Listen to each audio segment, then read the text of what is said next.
2 मई ममता बनर्जी कहीं नहीं गई। आज ये स्लोगन सारे तृणमूल कांग्रेस के पार्टी वर्कर्स गा रहे होंगे। नमस्कार, मेरा नाम है जर्नलिस्ट अनुराग शासन और आज मैं आपसे बात करने आया हूँ वेस्ट बंगाल में जो नतीजे आए हैं उनके बारे में। 9 मार्च को यानी कि काफ़ी पहले मैंने ये ट्विटर पे ट्वीट कर दिया था कि मुझे ऐसा लगता है कि इस बार ममता बनर्जी वेस्ट बंगाल में पावर रिटेन करेंगी। और आज यानी कि 2 मई को हुआ भी वही।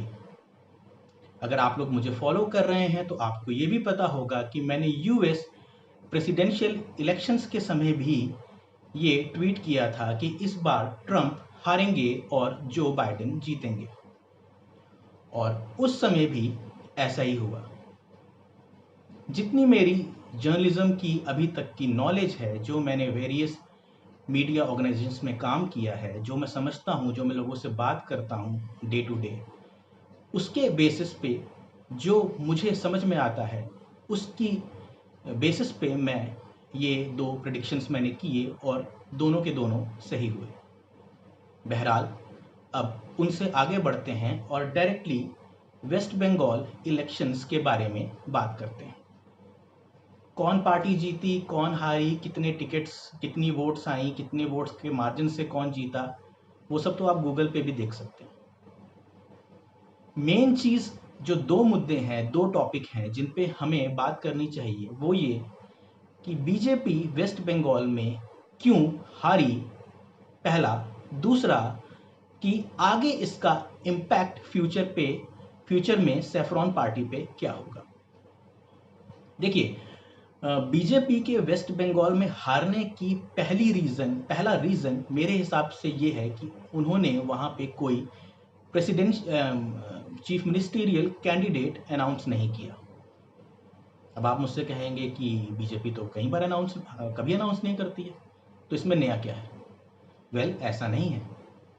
बीजेपी भी अनाउंस करती है। केरला में उसने एक दिग्गज चेहरा अनाउंस किया।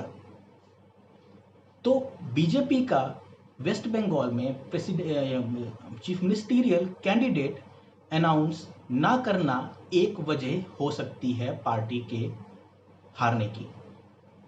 हालांकि इससे जुड़ा हुआ एक पॉइंट ये भी है कि वेस्ट बंगाल में कोई इतना पॉपुलर फेस है ही नहीं जिसको बीजेपी ममता बनर्जी के अगेंस्ट पिच कर सके। दूसरा, ममता बनर्जी की पॉपुलैरिटी। अगर आप ममता बनर्जी को क्लोजली फॉलो करते हैं या उनकी आप लाइफस्टाइल देखते हैं तो आप ये पाएंगे कि Mamata Banerjee grass root level पे बहुत पॉपुलर है। लोकल लेवल पे, ग्रास रूट लेवल पे ममता बनर्जी की बहुत पॉपुलैरिटी है और वो एज अ कॉमन मैन ही रहना पसंद करती है। और शायद ये भी एक वजह हो सकती है जिस वजह से लोग उन्हें इतना पसंद करते हैं, क्योंकि वो उनको उनमें से ही एक देखते हैं। तीसरी वजह क्या हो सकती है? तीसरी वजह हो सकती है बीजेपी की पास्ट की कुछ पॉलिसीज, जैसे नोट बैन, या फिर उसके अलावा कोई और पॉलिसी ले लीजिए, या फिर आप हाल फिलहाल में न्यू फार्म लॉस ले लीजिए। ये भी एक वजह हो सकता है बीजेपी के हारने का वेस्ट बंगाल में। अब आप ये कहेंगे कि तो नेशनल इश्यूज हैं, इसका स्टेट इलेक्शन से क्या मतलब? स्टेट के इश्यूज अलग होते हैं और नेशनल के अलग होते हैं। देखिए, मैं इस बात को पूरी तरह से नहीं मानता। हाँ, अलग होते हैं, लेकिन बिल्कुल अलग होते हैं, बिल्कुल अफेक्ट नहीं करते, ऐसा नहीं है। कुछ हद तक स्टेट के इश्यूज नेशनल इलेक्शन को अफेक्ट करते हैं, वहीं कुछ हद तक नेशनल इश्यूज भी स्टेट के इलेक्शंस को अफेक्ट करते हैं। आखिर हमारा इंडिया इन सारी स्टेट्स से मिलकर ही तो बना है। तो कम ज़्यादा इफेक्ट हो सकता है, लेकिन इफेक्ट होता है। तो बीजेपी की जो पास्ट की कुछ पॉलिसीज रही हैं, हो सकता है उसके वजह से बीजेपी को इस इलेक्शन में हार का सामना करना पड़ा। एक और वजह हो सकती है बीजेपी के हारने की कि ऑपोजिशन इस समय वोकल हो रही है। आप देखेंगे कि आए दिन राहुल गांधी किसी ना किसी टॉपिक पे मोदी गवर्नमेंट को घेरते रहते हैं। उधर यूपी के एक्स सीएम अखिलेश यादव भी आए दिन किसी ना किसी पॉइंट पे, किसी ना किसी मुद्दे पे मोदी सरकार को घेरते रहते हैं। तो ऑपोजिशंस एकजुट हो रही हैं मोदी सरकार के खिलाफ और वोकल हो रही हैं उसके साथ साथ मोदी गवर्नमेंट के पॉलिसीज के खिलाफ। तो ये जो एकजुटता है ये कहीं ना कहीं इस इलेक्शन में हो सकता है उसने कहीं ना कहीं इफेक्ट डाला। अब आते हैं इसके इम्पैक्ट क्या होंगे आने वाले फ्यूचर में। देखिए, इसके दो इम्पैक्ट होंगे प्रीडोमिनेंटली।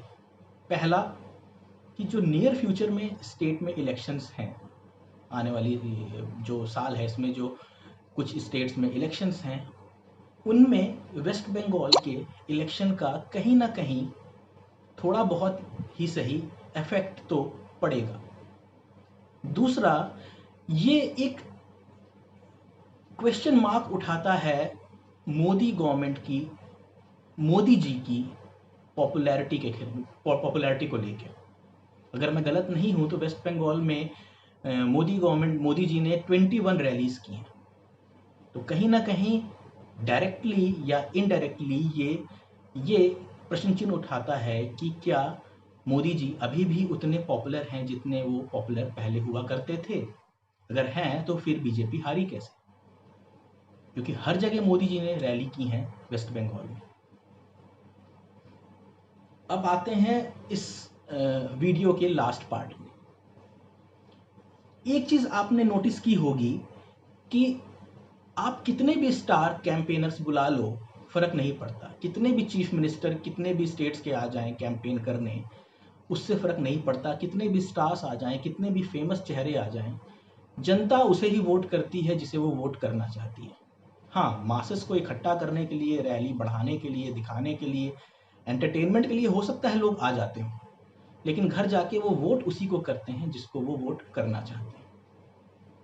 और वीडियो के लास्ट में मैं एक चीज पॉइंट आउट करना चाहूंगा कि जब मिस्टर राहुल गांधी कांग्रेस के प्रेसिडेंट थे और कांग्रेस पार्टी हारी, तो उन्होंने मॉरल रिस्पॉन्सिबिलिटी लेते हुए अपनी डेजिग्नेशन से रिजाइन कर दिया। तो अब जब बीजेपी हारी है तो क्या बीजेपी का भी कोई बड़ा नेता, कोई नेशनल प्रेसिडेंट या कोई डायरेक्टली या इनडायरेक्टली रिस्पॉन्सिबल पर्सन रिजाइन करेगा? पूरे इलेक्शन में वेस्ट बंगाल में बस एक चीज अच्छी हुई है, वो ये कि बीजेपी की सीट्स बढ़ी हैं। उसके अलावा आगे आने वाले समय में क्या होगा ये तो आने वाला वक्त ही बताएगा। मेरा ये वीडियो देखने के लिए बहुत बहुत धन्यवाद।